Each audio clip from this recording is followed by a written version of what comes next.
این چندمین قتلی که تو این 2 هفته انجام شده.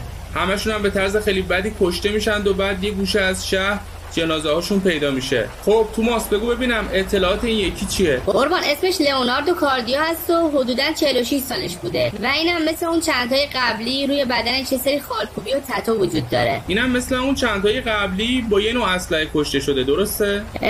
بله قربان، قشنگای اسلحه با قتل‌های قبلی که اتفاق افتاده مشابهه. خب دیگه چه اطلاعاتی ازش داری؟ کارش چی بوده؟ کجا زندگی میکرده؟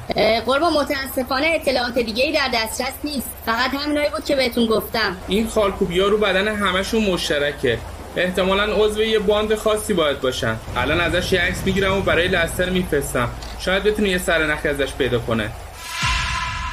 فرانکلین اونجوری که من سرچ کردم مثل که این تتوها یه سری علامته برای یه گروه مافیاییه و اعضای این گروه موظفن که این تتوها رو روی بدنشون بزنن. مثل که یه گروه مافیایی خیلی خطرناک هم هست. سرنخ خیلی خوبیه لستر. دیگه چی پیدا کردی؟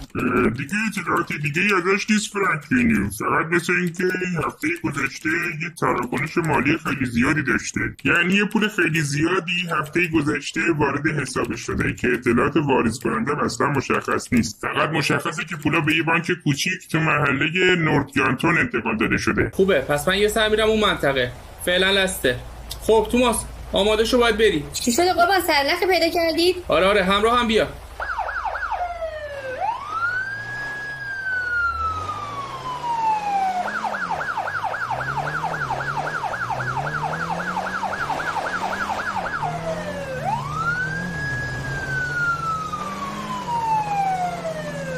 قربان یه چیزی یادم اومد. دقیقاً 3 روز پیش توی منطقه‌ای که قراره بریم یه درگیری اتفاق افتاد. درگیری؟ خب علتش چی بوده؟ اصلا داستان چی بوده؟ قربان بین پلیس و یه سری خلافکار دیگه، مثل اینکه یه باندی بودن که داشتن خرید و فروش اسلحه انجام میدادن، ولی خب متاسفانه از ما زودتر فرار کردند و نتونستیم دستگیرشون کنیم. این قضیه‌ای که میگی خیلی مشکوکه. احتمالاً یه ربطی به قتل امشب داره.